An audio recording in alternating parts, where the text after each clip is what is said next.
Morning বন্ধুরা, কেমন আছো সবাই? আশা করি সবাই খুব খুব ভালো আছো। তো দেখো আজকে বাইরে কি পরিমাণে কুয়াশা পড়েছে। আর আমি উঠেছিও আজকে অনেক সকালে, প্রায় 4:30 উঠতে হয়েছে, কারণ ছেলে আজ থেকে তো পড়ে তারপর স্কুলে করবে। ওই জন্য ভোর ভোর উঠে ওর জন্য টিফিন রেডি করে নিয়ে এই তো ছেলে এখন সবে বেরোলো। এখন প্রায় 6:15 হয়ে গেছে। আবার আজকে থেকে তো মেয়েরও স্কুল স্টার্ট হবে। মেয়ে দুপুরবেলা স্কুল আজ থেকে, এতদিন তো সকালে যেত, এখন দুপুরবেলা আজ থেকে যাবে। এই একটা আবার নতুন করে টেনশান শুরু হবে। তো যা কুয়াশা পড়েছে আর যা ঠান্ডা, এত ভয় লাগছে ছেলেটা একা একা চলে যায়, তো খুবই টেনশান হয়। তো চলো আর কি করা যাবে। দেখো কি পরিমাণে আমাদের এখানে কুয়াশা পড়েছে, সব জায়গাতেই হয়তো তাই হচ্ছে। আমাদের এই নদিয়াতে আরও একটু বেশি ঠান্ডা, যেমন ঠান্ডাও বেশি তেমনি কুয়াশাও বেশি, সব কিছুই একেবারে অতিমাত্রায়। খুবই কষ্ট সকালের দিকে কোনো কিছু করা বা পড়া টড়া থাকলে বাচ্চা কাচ্চার খুবই কষ্ট হয়। তো আজকে আমিও তো একটু বাড়ি থাকবো না, কলকাতার দিকে যাব। তোমরা অনেকেই তো দেখেছো পোস্টে যে আজকে আমার কলকাতায় একটা গানের অনুষ্ঠান আছে মৌলালিতে, রামলীলা পার্কে। তো তার জন্য তাড়াতাড়ি করে কাজকর্ম সব গোছাতে হবে। চলো সব কিছু আস্তে আস্তে কাজকর্ম করতে থাকি, ঠান্ডা আর কি করব, করতে তো হবেই।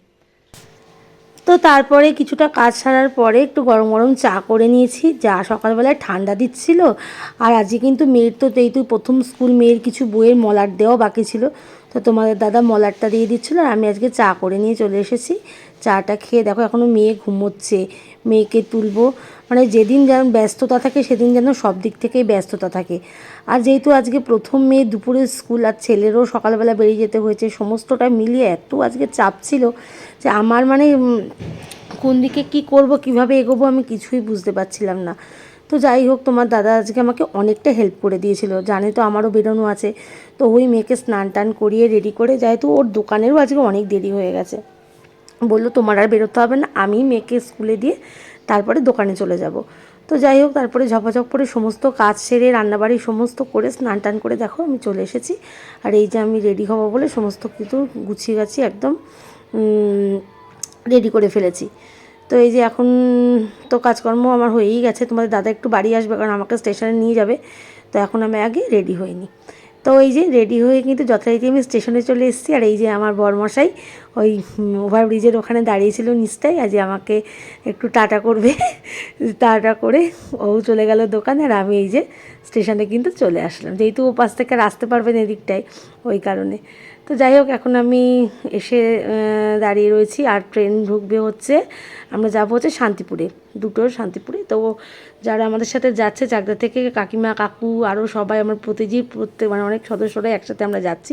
তো সবাই ওরা তো চাকদা থেকে উঠেই গেছিলো, আর আমি এই যে শিমুরালি থেকে উঠে সবার সাথে দেখা হয়ে গেছে, খুবই আনন্দ লাগছিলো, খুবই ভালো লাগছিলো। তো প্রথম চোটে জায়গা পাইনি, তারপরে কিন্তু খানিকক্ষণ যাওয়ার পরেই জায়গাটা পেয়ে গেছিলাম। আর ট্রেনে খুব একটা ভিড়ও ছিলও না, মোটামুটি নর্মাল। তো যাই হোক, অনেক দিন পর এরকম একটা কোনো প্রোগ্রামে যাচ্ছি, নিজের মনের মধ্যে একটা আলাদা রকম আনন্দ, আলাদা রকম একটা অনুভূতি হচ্ছিল।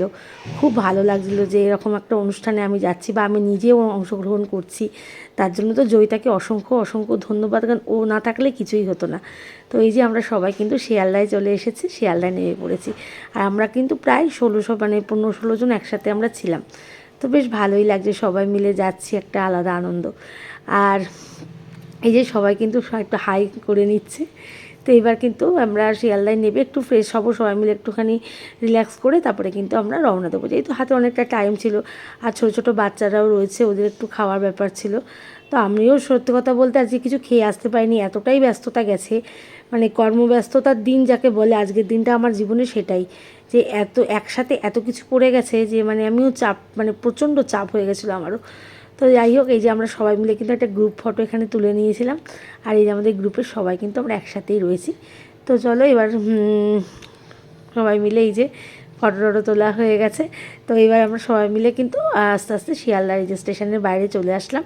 এবার আমরা কিন্তু বাস ধরবো, একটা স্টপেজ একদমই কাছে ছিল, মৌলালিতে একটুখানি হেঁটেও চলে যাওয়া যায়, যেহেতু বয়স্ক মানুষরা আমাদের সাথে ছিল, সেই তো আমরা কিন্তু বাসে করেই চলে যাব। এই যে কাকিমাও রয়েছে, কাকিমা যেহেতু অসুস্থ সেই জন্যই বাসে যাব। তো তার জন্য আমরা কিন্তু একদম ওইদিকে চলে যাচ্ছিলাম, নীলরতনের দিকটায়, যে ওখান থেকেই তো বাসে উঠবো, ওই জন্য আমরা সবাই মিলে কিন্তু ওদিকটা চলে গেলাম। তো এই যে যথারীতি একদম আমরা বইমেলার সামনেই নেমে গেলাম, রামলীলা ময়দানে, ওখানেই একেবারে নেমে গেলাম। আর এই যে গেটটা তোমাদেরকে দেখাই, কি সুন্দর লাগছে না?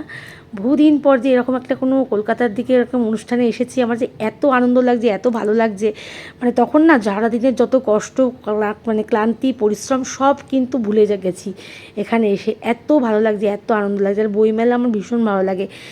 সর্বোপরি বিভিন্ন রকম বই দেখতে পারবো, কত রকমের বইপত্র, কত সুন্দর সুন্দর প্রোগ্রাম শুনবো, গান শুনবো, কবিতা শুনবো, সব মিলিয়ে মিশে একটা আলাদা রকম এক্সাইটমেন্ট। তো দেখো এই যে মঞ্চটা তোমাদের সাথে শেয়ার করে এত সুন্দর সাজানো হয়েছিল, দেখে খুব ভালো লাগছিল। তো এই যে এখন কিন্তু ঘুরে ঘুরে আমি বিভিন্ন রকম ছবি, ভিডিও এখান থেকে অনেক কিছু কালেক্ট করেছি, যেগুলো তোমাদের সাথে একটু একটু করে সবার সাথে শেয়ার করছি।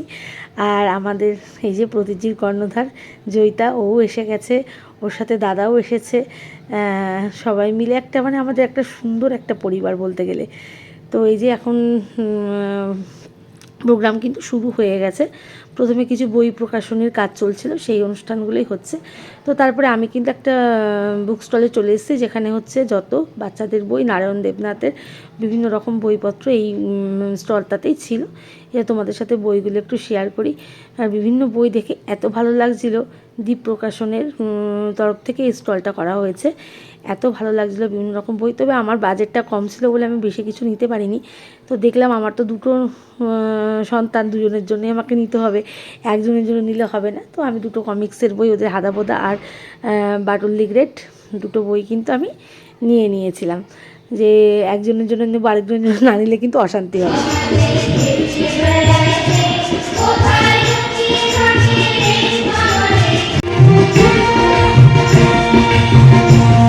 24 সালের 19শে অক্টোবর ওনার জন্ম হয়।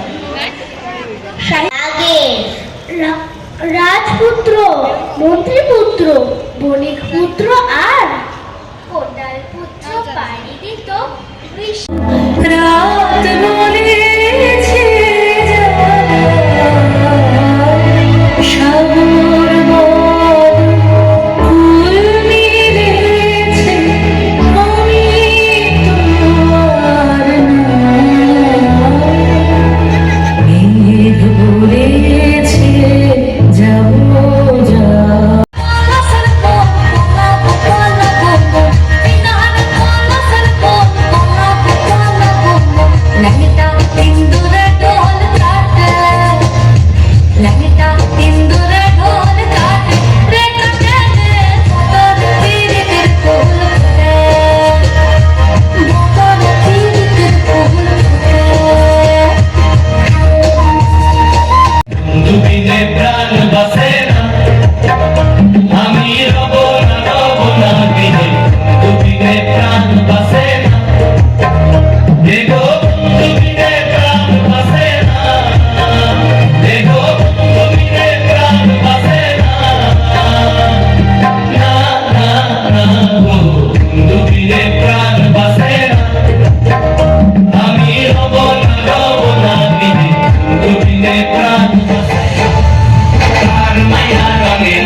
প্রোগ্রাম শেষে আমরা আবার শিয়ালদা থেকে ট্রেনে উঠে গেছি। আর আমাদের গানগুলো শুনতে গেলে কিন্তু প্রতিটির পেজটাকে অবশ্যই এখন আমাদের ট্রেনের মধ্যে গানের লড়াই হচ্ছে।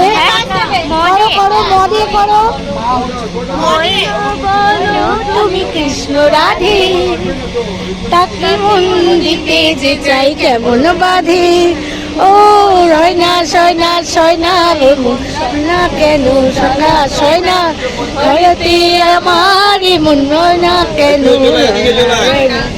ময়না বলো আকাশ ভরে যোছো না, আয় ছুটে সকলে এই মাটির ধারা তলে, আজ হাসির করো রোলে নূতন জীবন গড়িয়া, আয় রে আয় লগন বয়ে যায়, মেঘ গুড় গুড় করে চাঁদের সীমানায়, আমাদেরকে পারুল বুড়াকে চম্পা ছুটে আয়, বর্গিরা সভাকে কোমরে বেঁধে আয়, আয় রে আয়, আয় রে আয়, আয় রে আয়।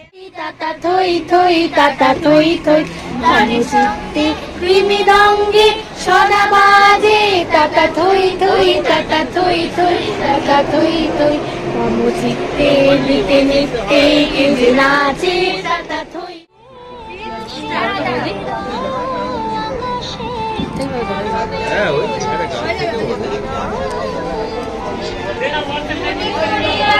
যাবো আসাম গেলে তোমায় পাবো, বাবু বলে নাও কাপ, সাহেব বলে ধরিয়া, সদর বলে দিব পিঠের চাপ, হে চতুরাম ফাঁকি দিয়া চলাই দিয়া সাম, হে চতুরাম ফাঁকি দিয়া চলাই দিয়া সাম।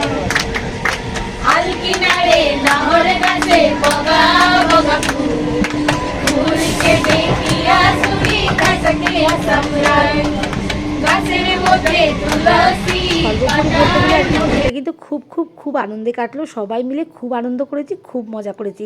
আর তোমরা কিন্তু অবশ্যই প্রতিটি পেজটা ফলো করতে ভুলো না, ওখানে কিন্তু আমাদের গানগুলো তোমরা সবাই ওখানে শুনতে পারবে, পেয়ে যাবে আমরা কি কি গান বইমেলায় গিয়েছিলাম। চলো, ভিডিওটা ভালো লাগলে অবশ্যই কিন্তু লাইক কমেন্ট শেয়ার করো। টাটা।